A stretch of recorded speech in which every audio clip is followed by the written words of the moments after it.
So, today we're going to be talking about World War One. How did it start? What happened during the war?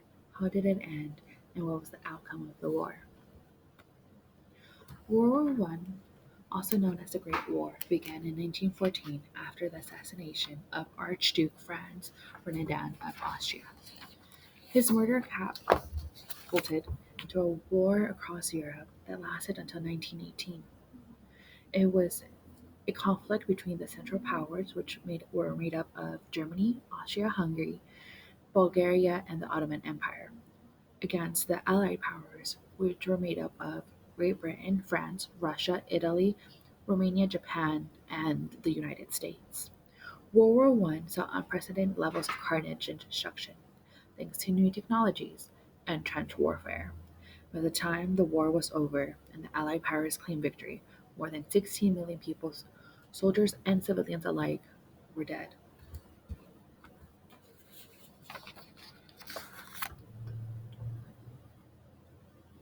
Um, Archduke Franz Ferdinand uh,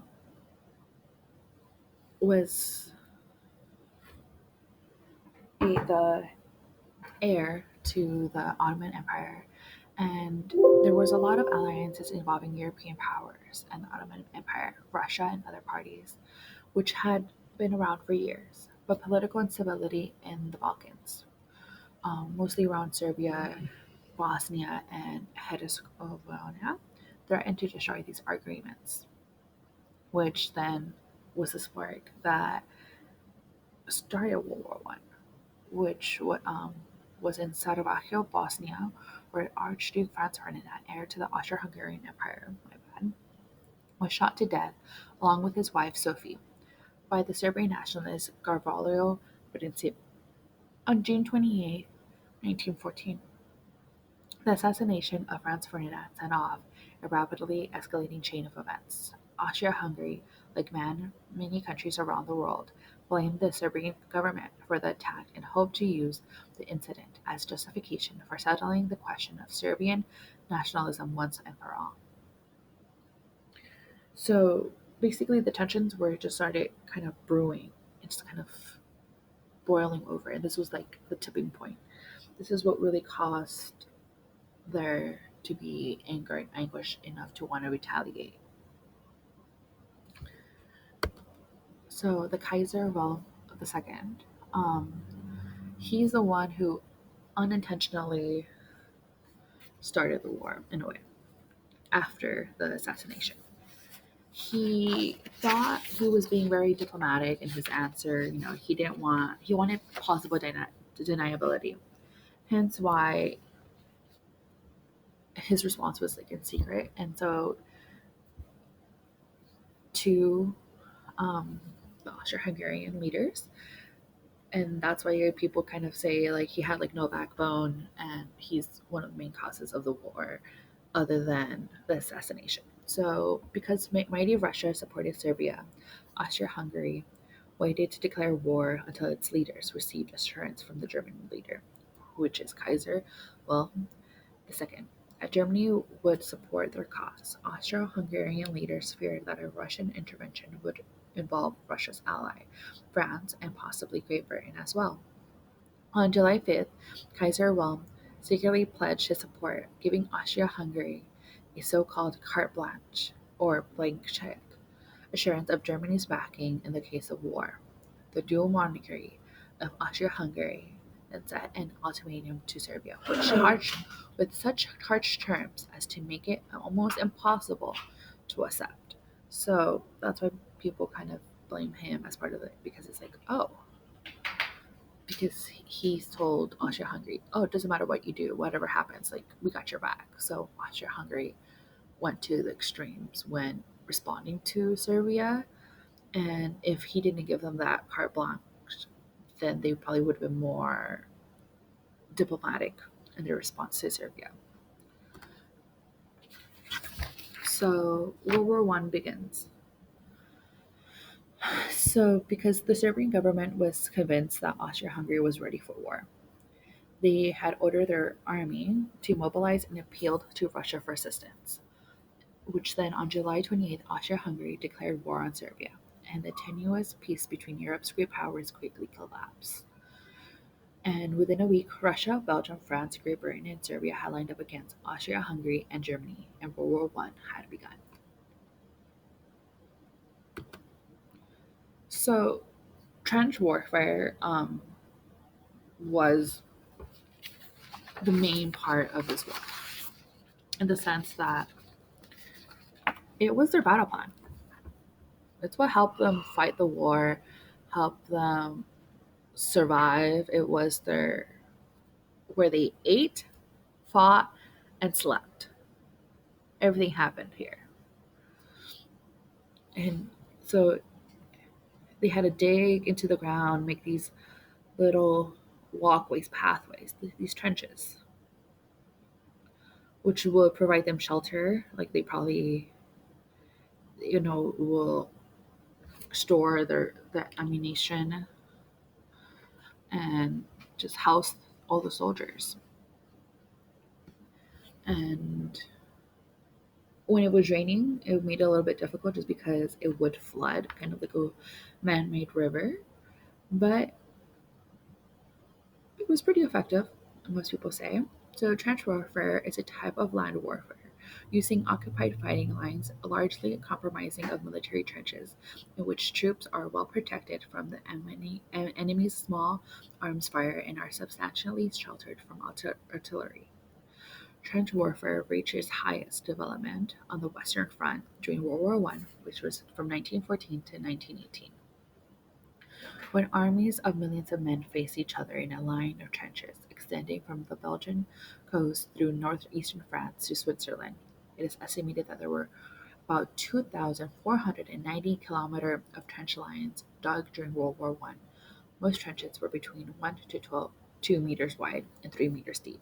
Trenches weren't dug in straight lines. The World War One trenches were built as a system in a zigzag pattern with many different levels along the lines.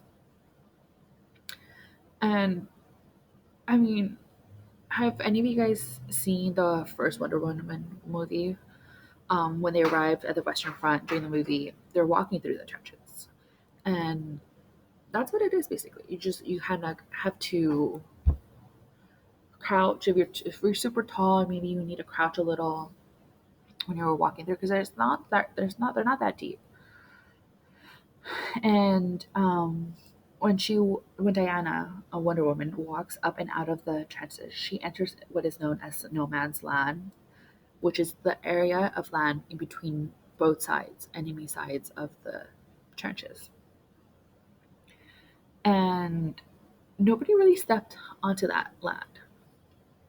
Because by stepping onto that, you're basically asking to be spotted by and shot at by the enemy.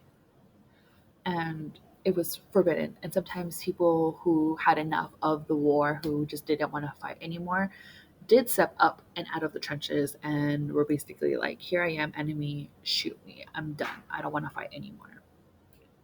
There were, however, some special times throughout the history of the war in which both sides ceased fire and were able to enter no man's land.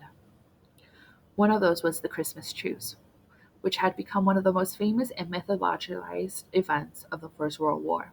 But what was the real story behind the truce? Why did it happen, and did British and German soldiers really play football in no man's land? Late on Christmas Eve, 1914, men of the British Expeditionary Force, the BEF, heard German troops in the trenches opposite them singing carols and patriotic songs, and saw lanterns and small fire trees along their trenches. Messages began to be shouted between the trenches. The following day, British and German soldiers met in no man's land and exchanged gifts, took photographs, and some played impromptu games of football. They also buried casualties and repaired trenches and dugouts. After Boxing Day, meetings in no man's land dwindled out. The truce was not observed everywhere along the Western Front. Elsewhere, the fighting continued, and casualties did occur on Christmas Day. Some officers were unhappy at that truce and worried that it would undermine fighting spirit. After 1914, the high commands on both sides tried to prevent any truces on a similar scale happening again. Despite this, There were some isolated incidents of soldiers holding brief truces later in the war, and not only at Christmas. In what was known as the live and let live system, in quiet sectors of the front line, brief pauses in the hostiles were sometimes tactically agreed, allowing both sides to repair their trenches or gather their dead. So Germany and like their allies, they were fighting the war on both sides, on two sides, the Western Front and the Eastern Front. So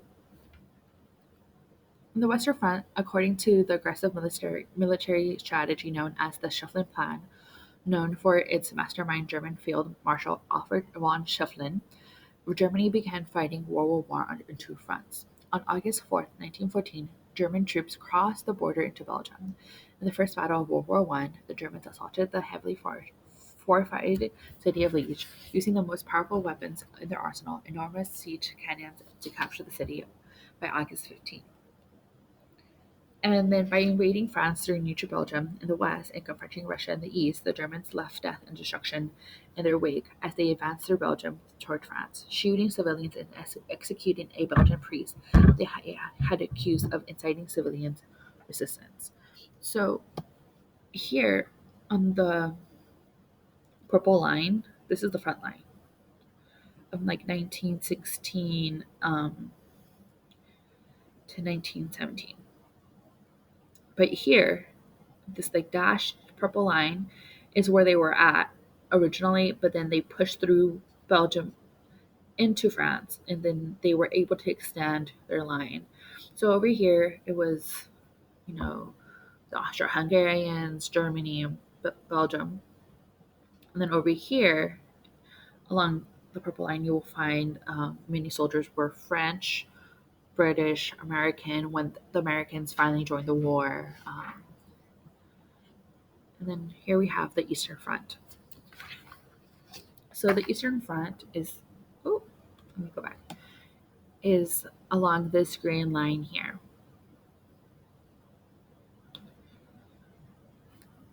On the screen. And then this is the furthest that the Austro-German had ever advanced on the Eastern line. And then the Burgundy line here is the furthest Russia advanced in 1914. So here's Germany, right? There's Berlin, Austria-Hungary, Romania, right? So this is the furthest Germany has ever gone. This was 1918. They took advantage of the Russian Revolution, basically. And then the furthest that Russia has ever gone was over here. They were a little bit more. I was like, so this was in 1914. So when in here, in this like red and gold line, is where the front of the Russian Revolution. So the Russia went through their revolution like right in the middle of World War One.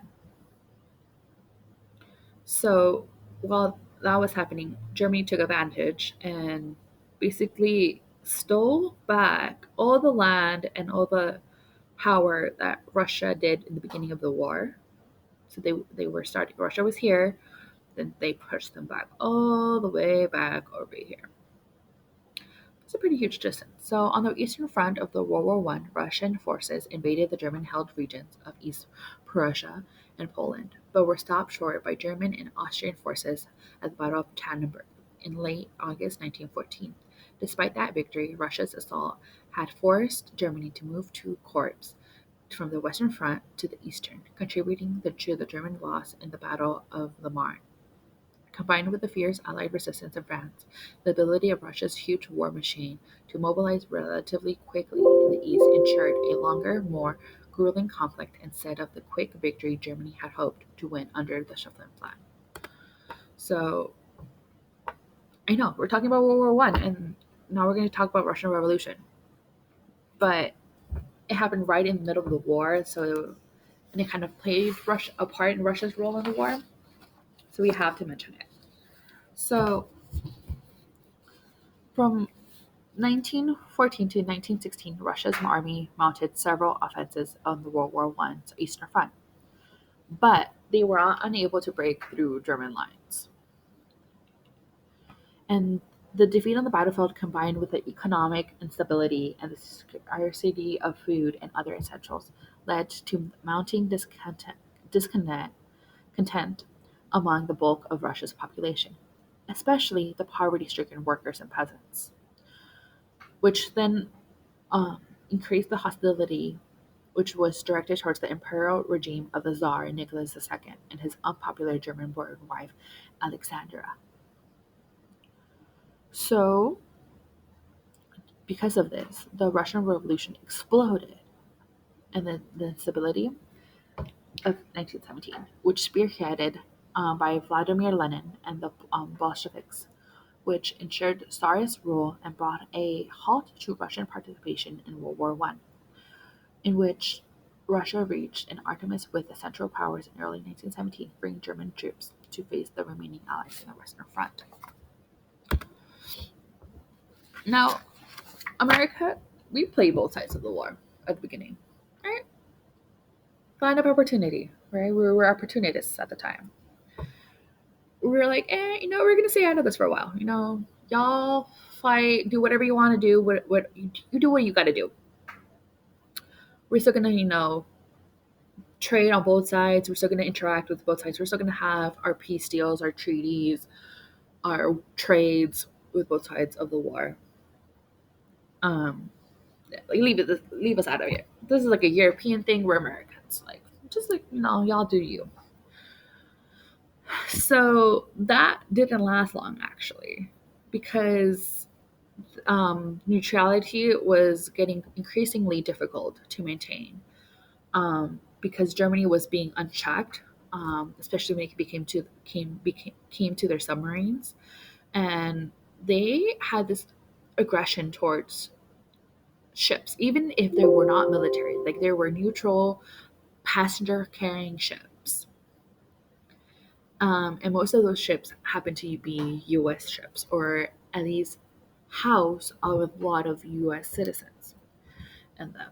And a lot of times, it's not to say that Germany straight out was attacking civilians. A lot of the times, countries like Great Britain and the U.S. were sending weapons through these ships. It was like a cruise ship, but there's like war machines in the bottom deck. So that's why Germany was also attacking these ships. But there was a widespread protest over the sinking of a U boat of the British ocean liner Lusitania, traveling from New York to Liverpool, in England, with hundreds of American passengers on board in May 1915, helped turn the tide of American public opinion against Germany. So this was like the turning point. Now you had these political cartoons and propaganda of what's next, like who's Germany going to attack next. Like, America, we need to stand up for the freedom of ourselves and for the world. Like, how can we live in a world of peace if there's no peace? So um, that's when Woodrow Wilson decided that after trying to claim neutrality for as long as possible, there was no point and no reasoning of still claiming neutrality when they had most of America saying, no, this is ridiculous. We need to fight back. We can't just sit here and let them attack civilians and attack us. So it really made Americans think that Germany was like the enemy. And there was stuff like this poster right here, like all over, saying like, I don't know where I'm going, but I'm on my way. So Americans were like, I don't know where they're gonna send me. I don't know where I'm gonna go, who I'm gonna fight, who I'm gonna kill. It's just like all I know is that I need to go so I can defend not just myself but the world. Um, and So then, in February 1917, Congress passed a 250 million arms appropriations bill, which was intended to make the United States ready for war. And in the following month after that, Germany sent four more U.S. merchant ships, and On April 2nd, Woodrow Wilson appeared before Congress and called for a declaration of war against Germany. And then that, ladies and gentlemen, is how America entered World War One.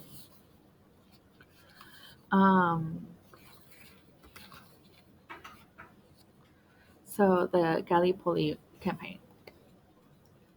Um, so this one, I have a map right here. So this is where like the Anzac and British forces kind of entered here through this like kind of little opening. They kind of felt like, oh, they probably won't notice if we kind of go through here, go through like the Black Sea, and take supplies to Russia, because Russia just had their revolution. Russia's kind of in need right now, so the British and the Anzac forces decided to help out their ally, and that's what they did. So, with World War One having effectively settled into a stalemate in Europe, the Allies attempted to score a victory against the Ottoman Empire, which entered the conflict on the side of the Central Powers in late 1914 after a failed attack on the Dardanelles, the strait, which is the linking of the Sea of Marmara with the Aegean Sea. Allied forces led by Britain launched a large-scale land invasion of the Gallipoli Peninsula in 1915. The invasion also proved a dismal failure, and in January 1916, Allied forces staged a full retreat from the shores of the peninsula after suffering 250,000 casualties. British forces also combated the Ottoman Turks in Egypt and Mesopotamia, while in northern Italy, Austrian and Italian troops faced off in a series of 12 battles along the Intel River located at the border between the two nations. So, this war wasn't just fought in the trenches, it was also fought in sea. And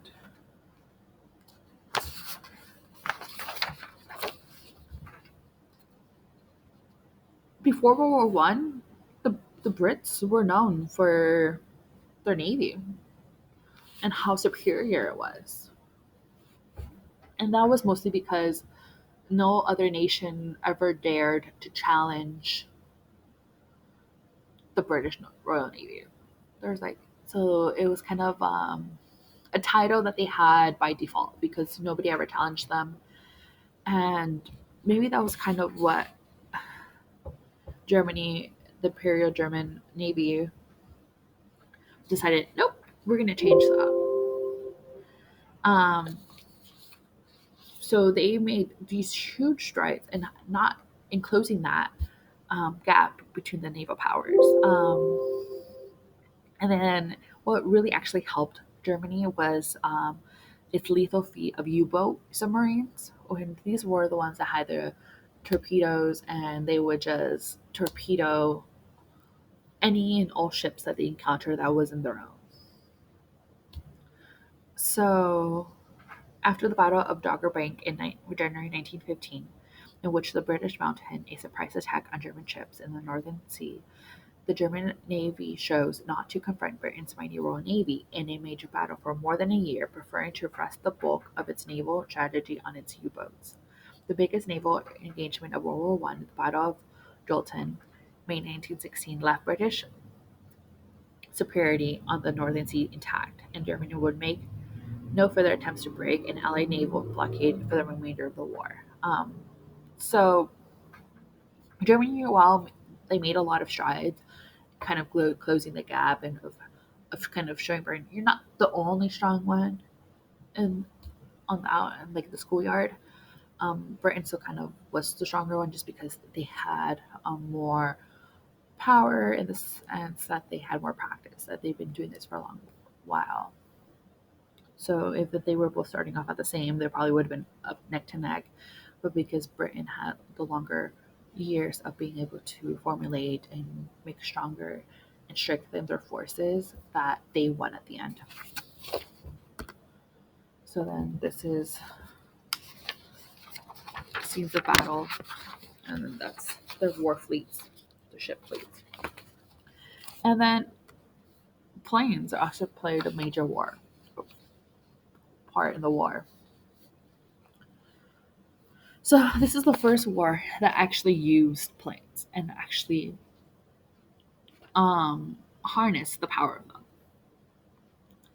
Although they weren't as impactful as like the British Royal Navy or the Germany's like U-boats, because they were still pretty new to the scene. Like you couldn't really fly that much with them.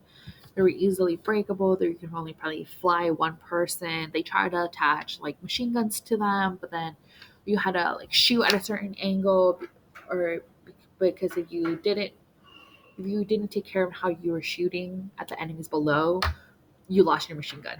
Like you just went flying at the plane.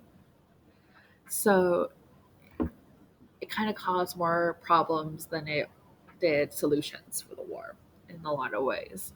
And even though there was like some raids and like the allies were able to do raids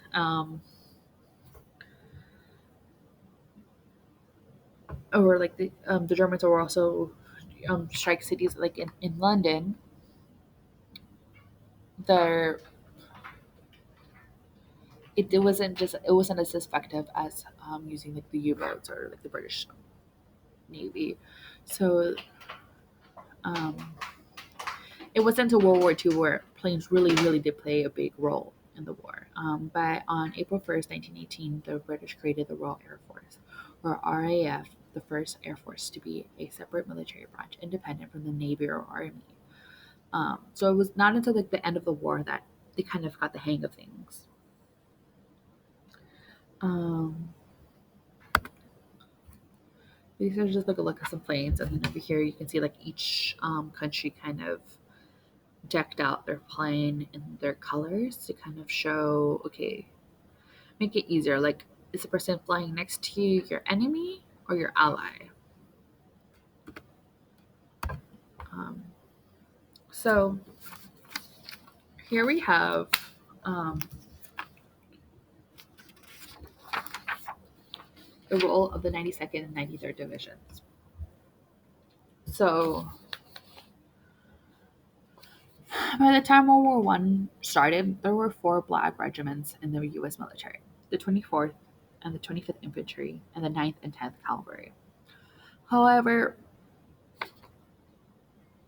there was no African Americans for the at least for the first part of the war that were fighting alongside soldiers in the front lines in Europe, for they weren't sent off um, to war, even though that they were compromised of celebrated soldiers who fought in the Spanish American War and the American Indian Wars.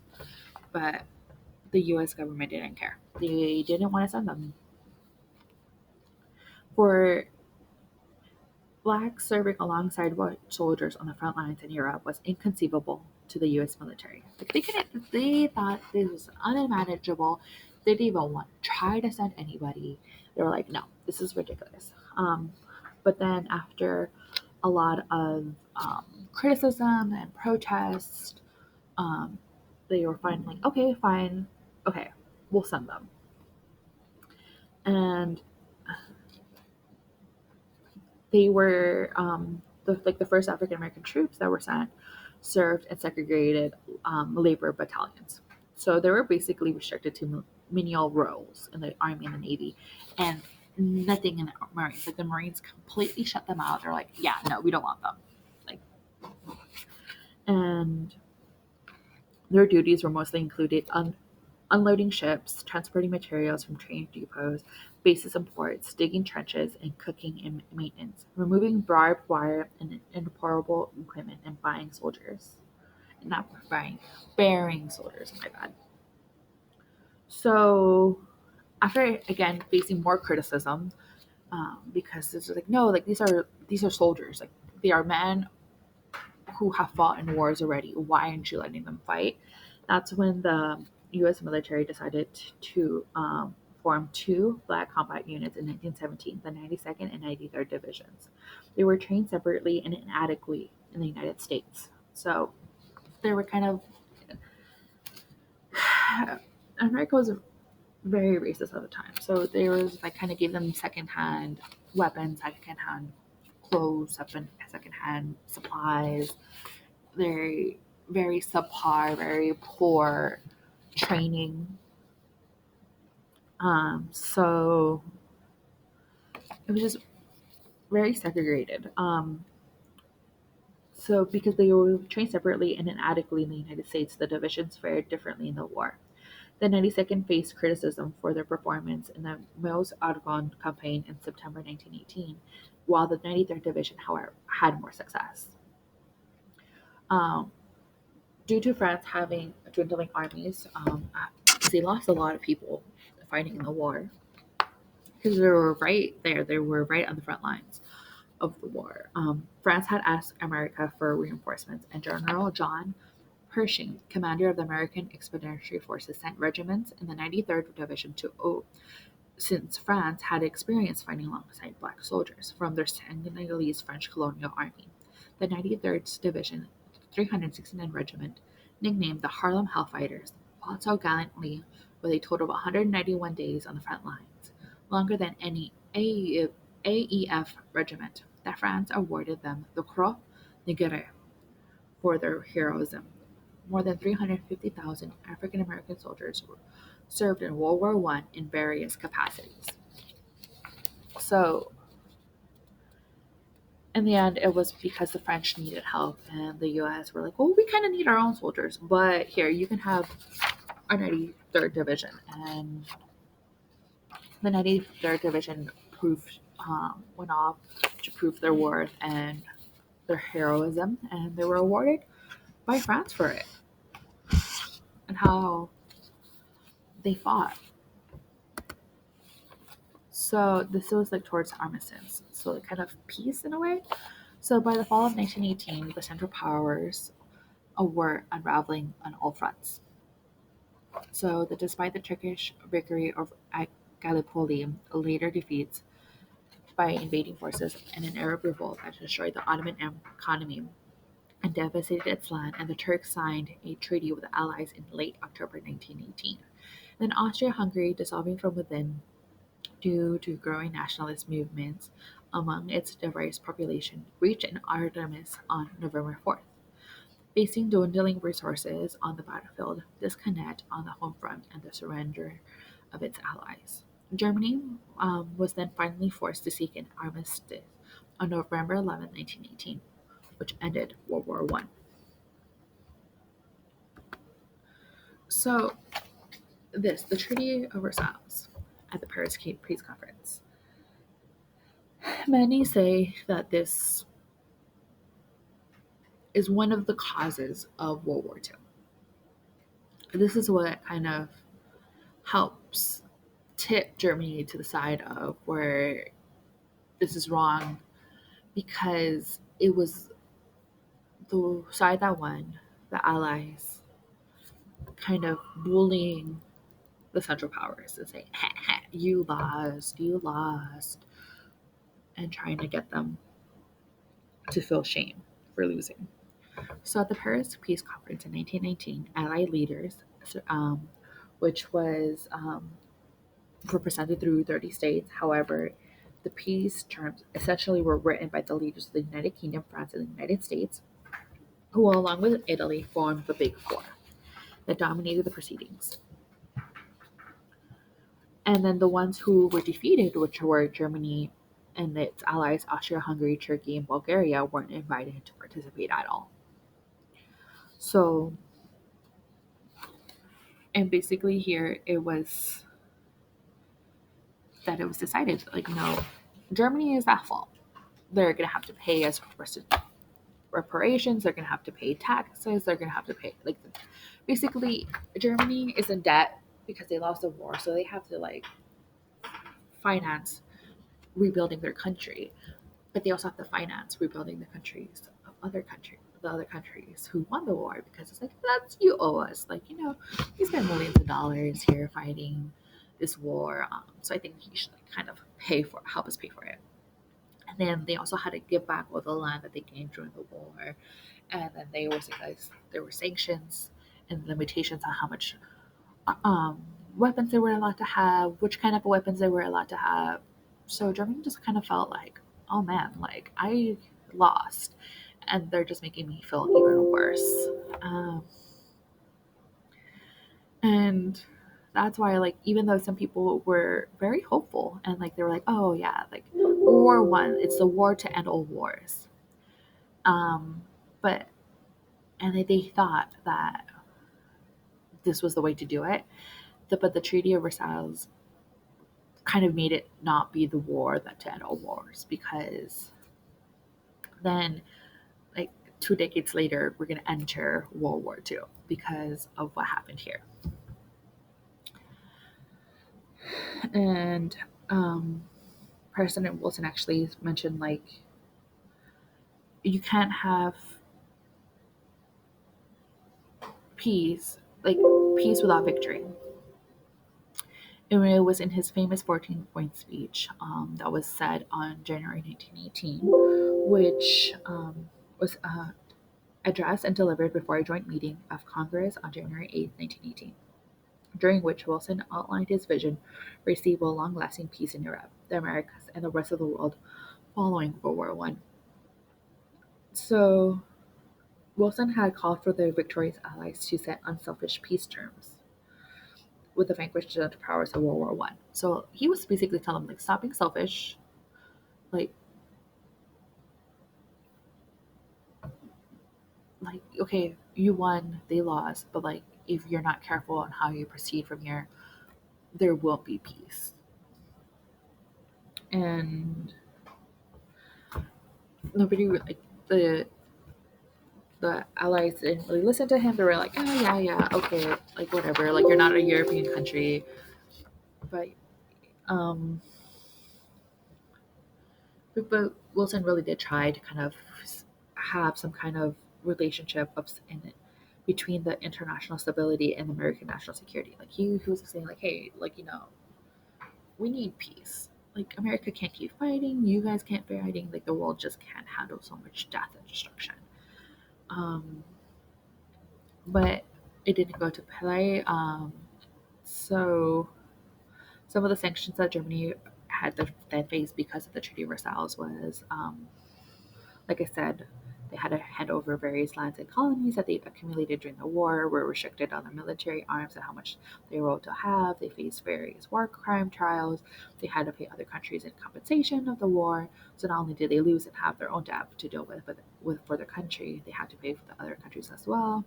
Hence why many say that the Treaty of Versailles was one of the main causes that led to World War II. So then there was a lot of casualties in the war. And there's a pie chart here. We can see that 16% of the British Empire was like killed, 25% in France, Russia was 30, 12% of Italy, 8% of Serbia, 6% of Romania, 2% of the United States, and 1% of others.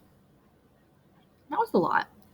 So World War I took the lives of more than 9 million soldiers. 21 million more were wounded. Civilian casualties numbered close to 10 million.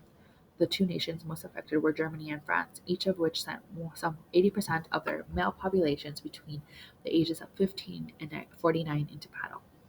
The political disruption surrounding World War I also contributed to the fall of four venerable imperial dynasties: Germany, Austria-Hungary, Russia, and Turkey. So they went from being these imperial dynasties where, like, they had like a king, queen, or their emperors, to having not having that anymore. So some of the legacies that were left behind after the war were that it brought about a massive social upheaval as millions of women entered the workforce to replace men who went to war and those who never came back. And as well as the First Global War was helped to spread one of the world's deadliest global pandemics, the Spanish flu epidemic of 1918, which killed an estimated 20 to 50 million people worldwide. It's The numbers vary just because sometimes people were dying and then they weren't saying, oh, it was flu. They were just like, oh, it was like a heart attack, or oh, it was just a cold. And it was like old age. And so, because of that, and as well as proper there was no proper um, way to kind of calculate and keep track of the deaths. They didn't have like computers, so it was like all handwritten. Sometimes people didn't even want to work, and people were even being sent off into like the morgues, even if they were still alive, but there was nothing they could do to save them because of resources or just time. So like you could be alive and dying, but if there was like nothing more that the nurses or doctors could do for you, they would just send you directly to the morgue. So you would already be there when you did die. They saved them some time. And then here is a propaganda poster used to entice women to become nurses to help with not just the casualties of the war, but the casualties of the pandemic, in which millions of people had died. People weren't just dying at home, but at war for more than just bullets and shrapnel, but by the influenza as well. And then part two of the legacies of the war. This was the first modern war, so a lot of the technologies that were used during this war are still used today. Machine guns, tanks, aerial combat, and radio communications, to name a few. And then they were introduced in a massive, massive scale during the World War One. Like out of, they had people specifically trying to find ways to better their weapons and to create new weapons because of this war. And there was also the severe effects of the chemical weapons such as mustard gas and phosphine, which had on soldiers and civilians during World War One, and which got it kind of made the whole world to unite during the Geneva Convention Agreement signed in 1925, which restricted the use of chemical and biological agents in warfare, and the remains in effect. And it's something that still remains in effect today. So now we just have some images um, that I found while I was like looking up for this lesson, and here we have the French soldiers who worked together to camouflage a 370 millimeter railway gun before battle. And then here we have the photo of the June 28th, 1914 assassination of Franz Ferdinand, heir to the Austro-Hungarian Empire, by Serbian nationalist Gavrilo Princip, which set off a chain of events that ended in the outbreak of World War One. We have the German trenches snaked for hundreds of miles through the countryside near the Somme River. So this is what they kind of look like now. Now there's like grass growing on there. You probably just think like, oh, okay, like you probably, if you didn't know that these were trenches, you probably wouldn't have known that hundreds and thousands of people were killed and died on those fields. And then here are the men of the Royal Irish Rifles. Um, in the trenches during the opening hours of the Battle of the Somme of July 1st, 1916. So this is a picture of a postcard. Have you guys ever thought of winning and fighting a war with a balloon? Uh, and there was a U.S. Army balloon and balloons and hangars that kind of were used to scout enemy territory for the most part, and they were also used to transport equipment. However, because there were balloons, there were like air balloons, they were easily able to be shot down, and they didn't last long. After a while, they were just like, nope, no more air balloons. We're just going to use planes because they're a little bit more agile, a little bit more like they can easily tip the planes from side to side to avoid any fire. And then here's a renowned World War One canine hero, Stubby, which he's photographed on the battlefield. He's wearing a coat, hat, and collar with a gun at his side. He is said to have saved multiple soldiers when he woke them up after they went to sleep after being attacked by German mustard gas. So that was just his role. Like he was like a service dog. He's like, oh my goodness, the humans are asleep. Like, let me go wake them up. And that's his role during the war. And then now a fashion icon. Did you guys ever think of how we got trench coats or why they got their name? Well, it was because they gained their popularity in World War One, and especially amongst British officers, and because of how functional it was. It was water resistant overcoats, which was way better than like the standard wool coats in helping repel rain and the chill of the trenches. So that's why it got the name trench coat because it was a coat you wore in the trenches. So yeah. And then one of Germany's most feared weapons during World War One was its fleets of submarines that targeted ships with torpedoes.